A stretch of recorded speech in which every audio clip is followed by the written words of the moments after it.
حضرت سیدنا امام حسین رضی اللہ تعالیٰ عنہ کو مل چکے ہیں. بالا سازگار جو ہے کوفہ کے بتائے آپ نے پڑھے. اس کے بعد آپ نے تیاری کرنی شروع کر دی. پھر صحابہ رسول اللہ کو بلایا اور مشورہ کیا جس میں حضرت ابو سعید خدری، حضرت عبداللہ بن عمر، حضرت عبداللہ بن زبیر اور دیگر اجلے صحابہ موجود تھے. ان سے مشورہ کرنے کے بعد سب نے ایک ہی جملہ کہا تھا اور وہ تاریخی جملہ ہے، اے حسین ابن علی آپ کوفہ کی طرف نہ جائیں. اگر کوفہ کی طرف آپ جائیں گے تو آپ کی ہلاکت پکی ہے. رسول کریم صلی اللہ علیہ وسلم کے آپ کے بارے میں جو حدیث مبارکہ فرمائی ہے سب ٹھیک ہے، لیکن آپ انتظار کر لیجئے. حضرت سیدنا امام حسین فرماتے ہیں کہ ہم نہیں رک سکتے، اس لیے کہ وہ جگہ ہمیں بار بار دکھائی دے رہی ہے اور ہمیں خدشہ یہ بھی ہے کہ اگر ہم اس شہر مقدس سے نہیں نکلیں گے تو میرے بابا جان کہا کرتے تھے کہ ایک مینڈا ہوگا جو مکہ المکرمہ کے اس شہر مقدس کی حرمت کو پامال کر دے گا اور اپنے اوپر حلال کر لے گا. لہٰذا میں وہ مینڈا مکہ میں رہ کر نہیں بننا چاہتا، حرم شریف کی حرمت کو پامال کرنا نہیں چاہتا. حضرت سیدنا امام حسین رضی اللہ تعالیٰ عنہ اور آپ کے خاندان سے تمامی حضرات، حضرت مسلم بن عقیل رضی اللہ تعالیٰ عنہ کے کچھ شہزادے وہ نکل کر جو ہے سب آپ کے ساتھ ہو لیتے ہیں. اور اس کے بعد میں یہ چھوٹا موٹا قافلہ جو 72 یا 82 نفوس قدسیہ پر مشتمل تھا اب کوفہ کی طرف نکل چکا ہے. مکہ سے باہر جیسے ہی نکلے اب یہاں حاکم مکہ نے چھوٹے سے لشکر کو دے کر وہاں پر بھیج دیا کہ جاؤ حسین ابن علی کا رشتہ روکو اور انہیں لوٹا کر مکہ المکرمہ واپس لاؤ. حضرت عباس علمبردار رضی اللہ تعالیٰ عنہ اور حضرت عمر بن علی، حضرت ابو بکر بن علی، حضرت عثمان بن علی، حضرت عبداللہ بن علی جو حضرت علی کے شہزادگان ہیں وہ نکل کر سامنے آئے تلواریں نکال لی اور اس کے بعد میں سب کو کھدیڑ دیا. اب یہ قافلہ رواں دواں ہے، کوفہ کی طرف جا رہا ہے. کہاں جا رہا ہے؟ اپنے مقتل کی طرف جا رہا ہے. ایک شاعر جسے فرزدق کے نام سے مشہور کیا گیا تاریخوں کے حوالے سے جب وہ ملتا ہے ایک مقام پر اس نے کہا اے ابن رسول اللہ آپ کہاں جا رہے ہیں؟ جبکہ آپ دیکھ رہے ہیں یہ ماہ ذوالحجہ چل رہا ہے اور لوگ جو ہے مدینہ طیبہ اور مکہ المکرمہ حج کے لیے آ رہے ہیں اور آپ حج کے ایام کو چھوڑ کر آپ کوفہ کی طرف جا رہے ہیں. آپ نے فرمایا اگر ہم جو ہے مکہ سے نہ نکلتے تو حالات اتنے خراب ہو جاتے کہ مکہ ہی میں ہمیں گرفتار کر لیا جاتا، لہذا ہم قیدی بننا نہیں چاہتے.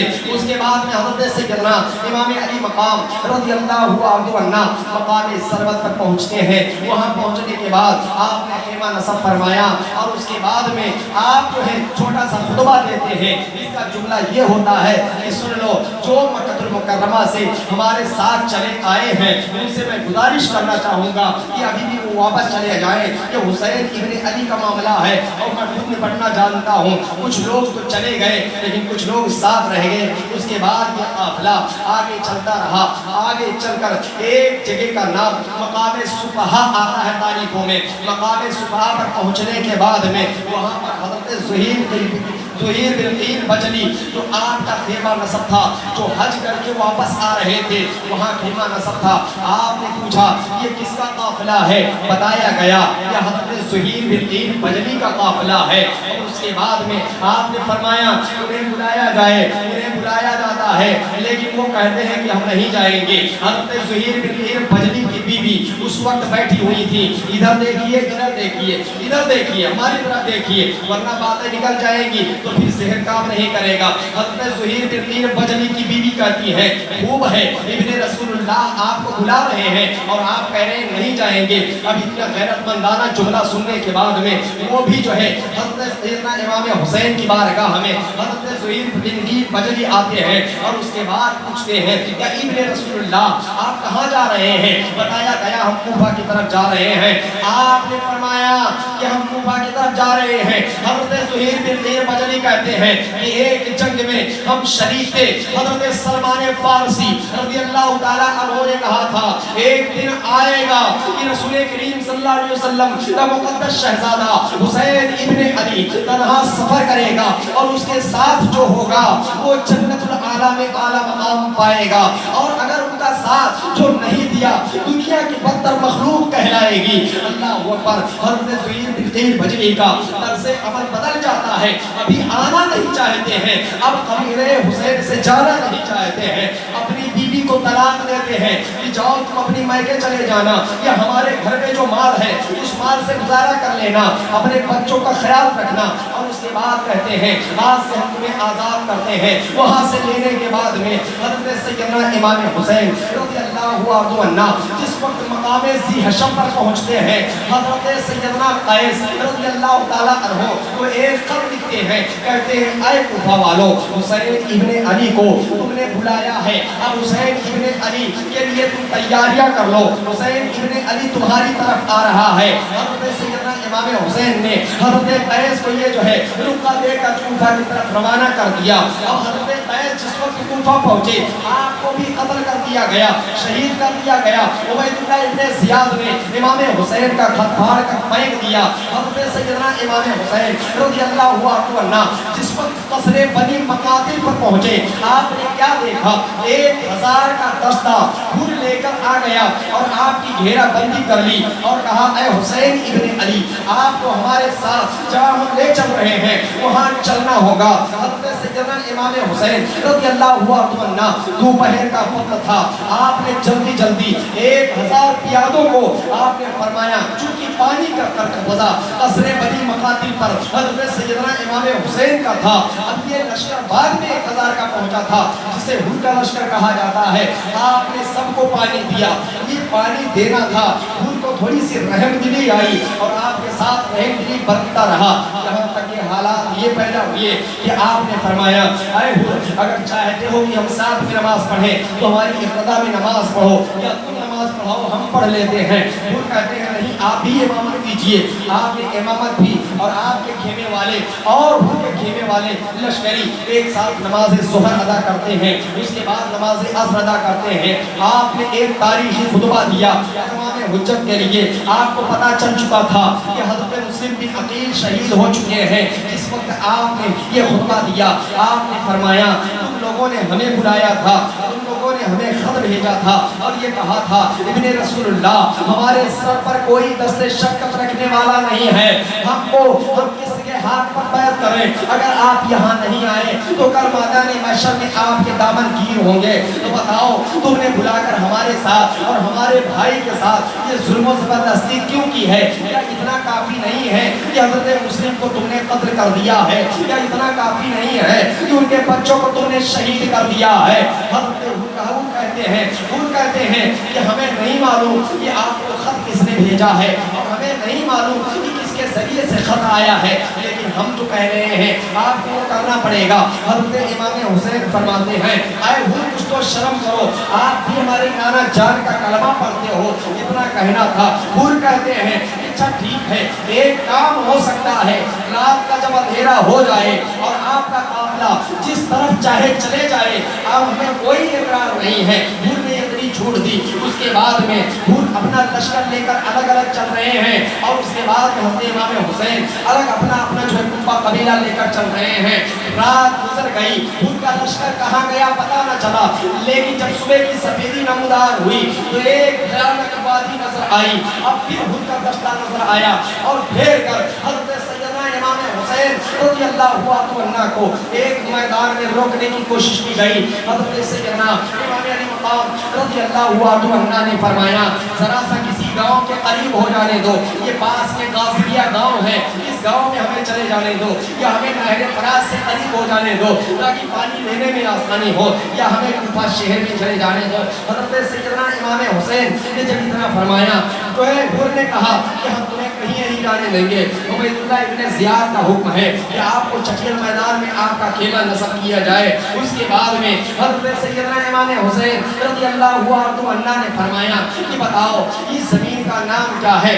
لوگوں نے بتایا اس زمین کا نام ارض ماریہ ہے۔ حضرت حسین سمجھ گئے اسی زمین کو ہمیں بار بار خواب میں دکھا گیا ہے، اے حسین تیرا مقتل گاہ آ چکا ہے، اب یہاں سے آگے نہیں بڑھنا ہے۔ حضرت سیدنا امام حسین رضی اللہ عنہ نے فرمایا بیٹا علی اکبر اذان پڑھ دو تاکہ ہم نماز پڑھ لیں نماز فجر کے لیے۔ جس وقت حضرت سیدنا علی اکبر رضی اللہ تعالیٰ عنہ نے اپنی سریلی آواز میں اذان دی، تمام قرب و جوار والے کو پتہ چل گیا کہ حسین ابن علی کا قافلہ 2 محرم الحرام 61 ہجری کو میدان نینوا میں اتر چکا ہے۔ حضرت سیدنا امام علی مقام رضی اللہ عنہ کے پاس بار بار یہی جملہ آتا، بار بار یہی باتیں آتی کہ اے حسین ابن علی ابھی بھی سنے کر لو، اے حسین ابن علی ابھی بھی بیعت کر لو۔ حضرت امام علی مقام رضی اللہ عنہ کا ایک ہی جواب ہوتا یزید فاسق و فاجر ہے، یزید شرابی ہے،